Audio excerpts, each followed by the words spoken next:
you have a deep understanding of the value that you can bring before you give the demo. Because if you're just giving a demo, all you're doing is throwing a bunch of features on the wall and hoping something sticks. Yeah, that's right. And it's hard to start conversations during a demo. All you're doing is on a talk track.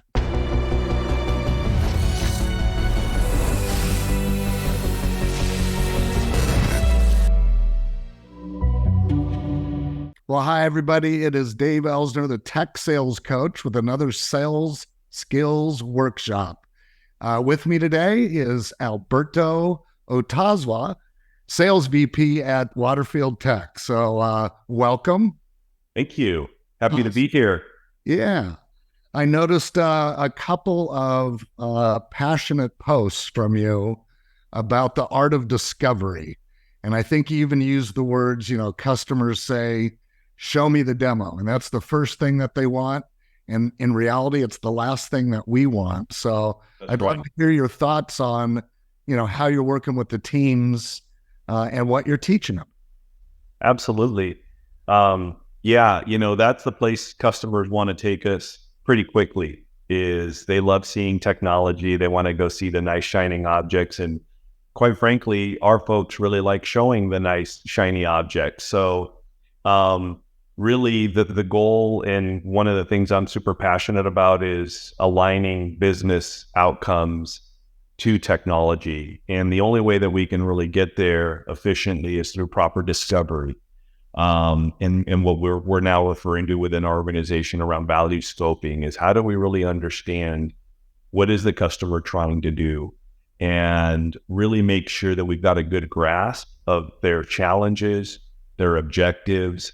And we really focus on like 4 key things, right? At least to start, which are asking our customers, what are their, universally speaking, I guess, the big things that we see for most organizations are, they want to increase their revenue or increase their market share.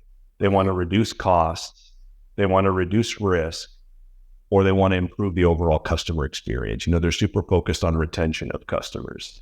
And you'd be surprised when we just start off and just ask them, what do those 4 things mean to you, and where are you most focused?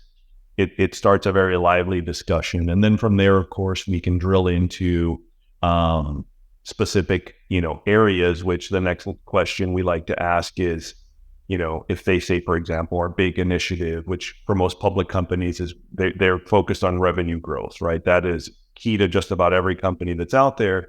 Is, well, what are you doing to affect that initiative, right? What are some of the plans that you have? And it's interesting, sometimes we'll get customers that are very aligned to that. And then some are like, well, that's why we're talking. We need help. We're not sure. But once we understand their top initiatives and what their plans are to achieve it, it's a lot easier for us to go and do that demo, because we can really understand how we can implement change and how we can implement, obviously, positive change in their environment to help drive some real business outcomes. I've been in demos where we don't do proper discovery, and we're just pitching product. It's pretty much a show and tell. And you can tell when it's not going very well, because it's a one-way conversation. There's no engagement with the customer. There's no interaction. And, those types of demos make me cringe. So the best thing we can do is do proper discovery and make sure we really understand what's driving change, and make that demo super relevant to them, so that when they see it, they totally can connect the dots, and they really understand, how our solutions are going to impact, their operations and their business. Yeah. It's, I love that you're customer centric. You're understanding what their goals are, what they're hoping to accomplish by understanding increased revenue, blah, blah, blah, right? Yeah. And with that, you have a deep understanding of the value that you can bring before you give the demo. Because if you're just giving a demo, all you're doing is throwing a bunch of features on the wall and hoping something sticks. Yeah, that's right. And it's hard to start conversations during a demo. All you're doing is on a talk track. And so, I love that it's our talk track instead of the customer's talk track when we don't do the proper discovery, right? And that's not a good talk track when we're just talking about us. Customers, quite frankly, really don't care what we do. They care what we can do for them, is my experience, right? They want to make sure that we're a legitimate company, that we're financially stable, that we have experience in this line of work. But at the end of the day, from what I've seen, is they really, hone in when we can show them, here's what we can do for you, right? Here's how we can help you in those areas that we just talked about.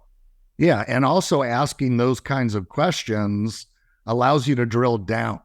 Yeah. Right. Then you can get into, well, how many, how much, how often, like, That's right. how much improvement are you looking?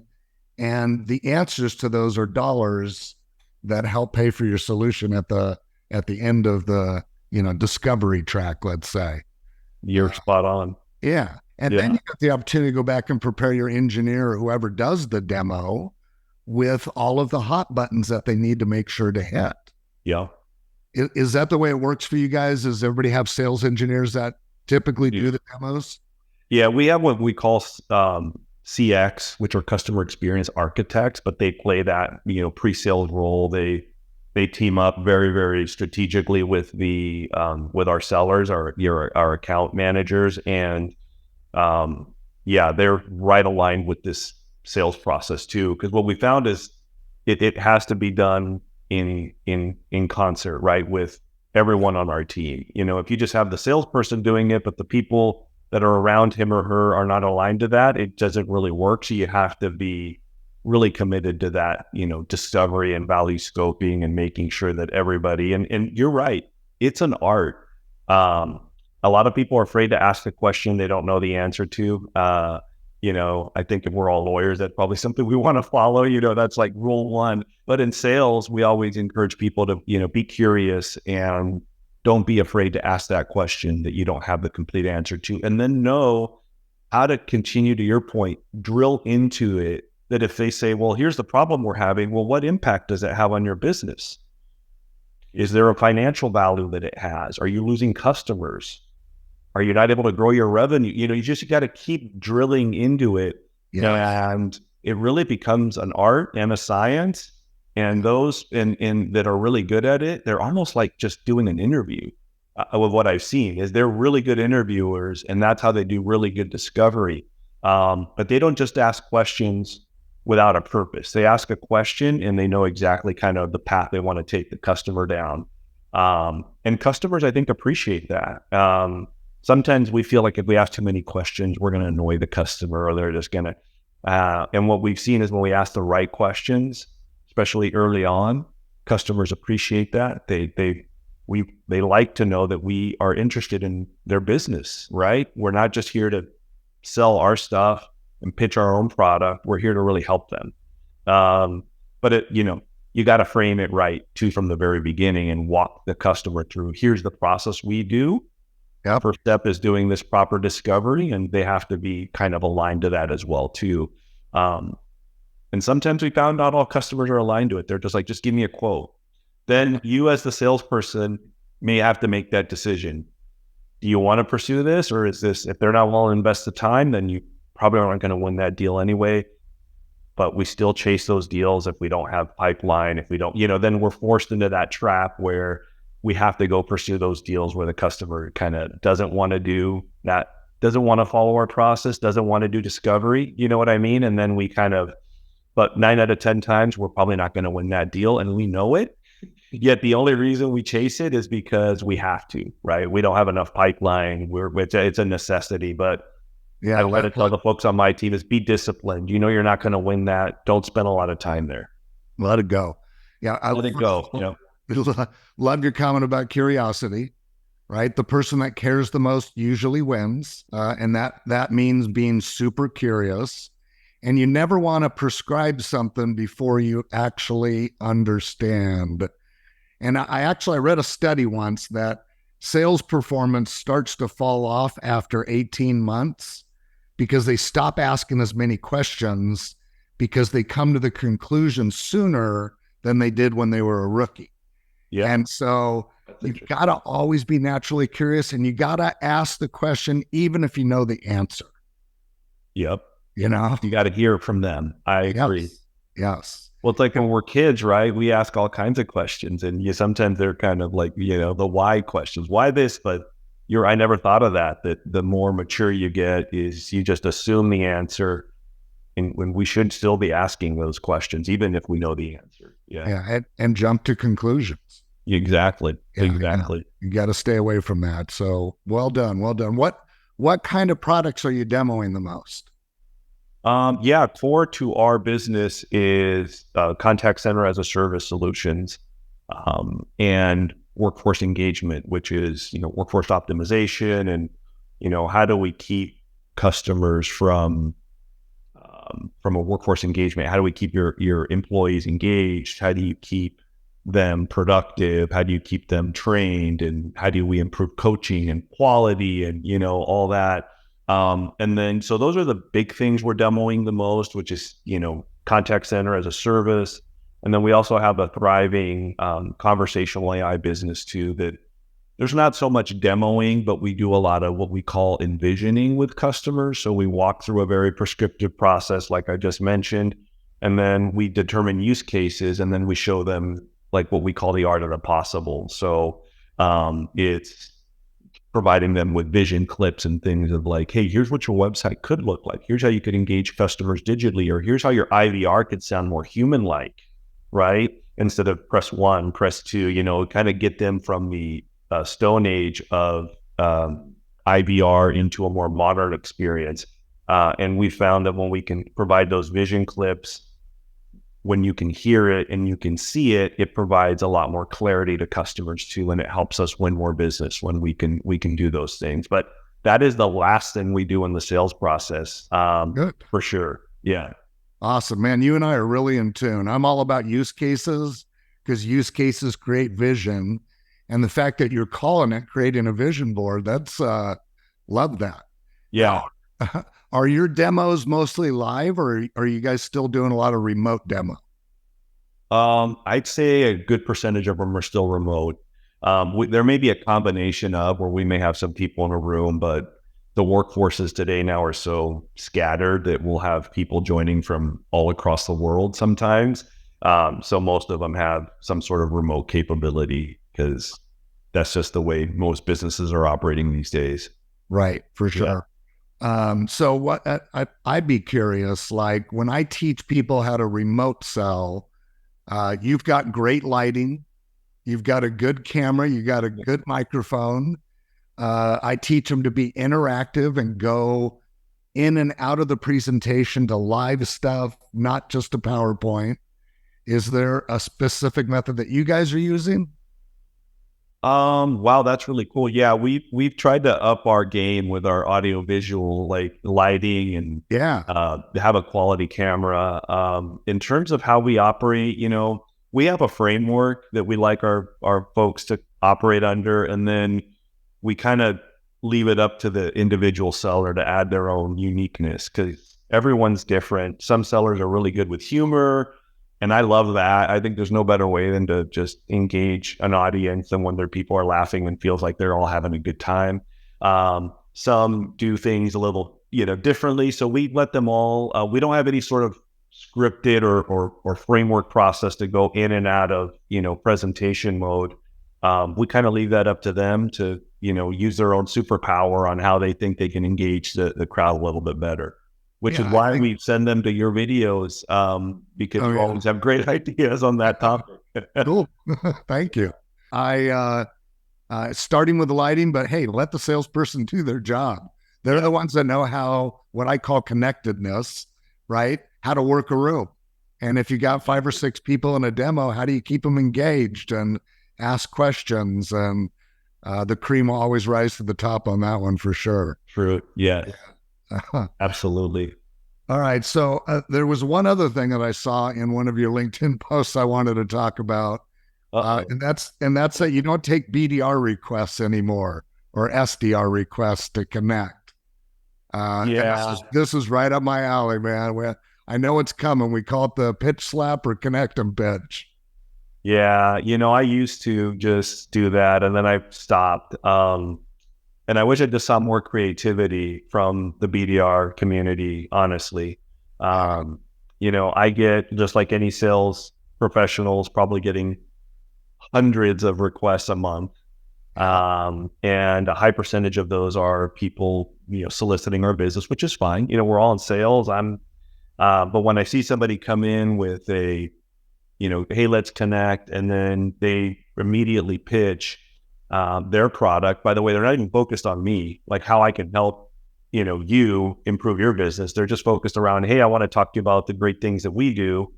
And I'm looking at one right now. Someone sent me one that says, I'd value a conversation. When can we talk? And I was like, well, about what? Yeah. And that's okay that you value it, but what about, you're not even focused on me.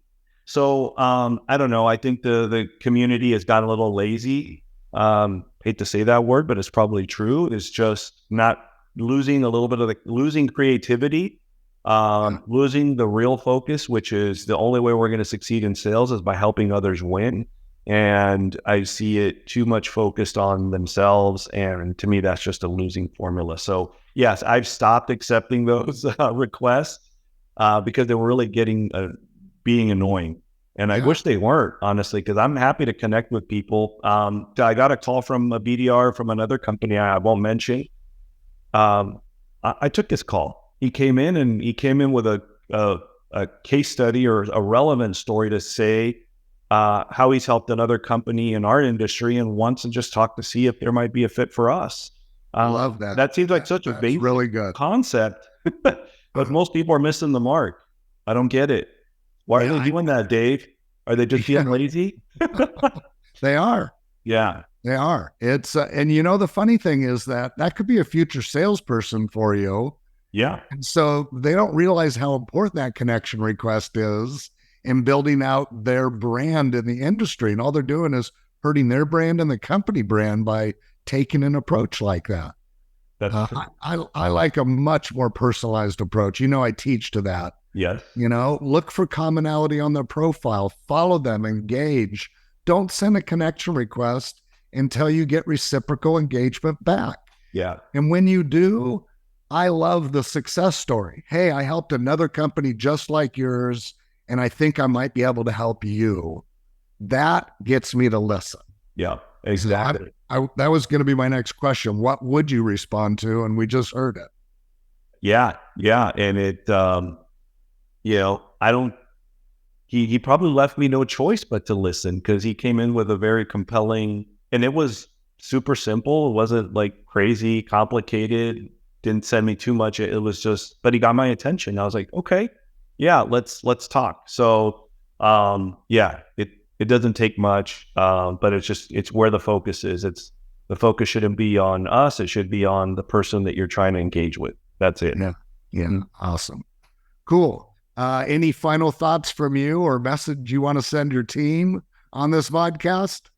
Well, I have a great team. I'm pretty blessed. They're curious. They're always wanting to learn. They're seasoned, but they're really, really good. So, thanks for putting up with me, because I do sound like a broken record on the discovery piece. Like I'm super passionate about that. I've been in enough failed demos.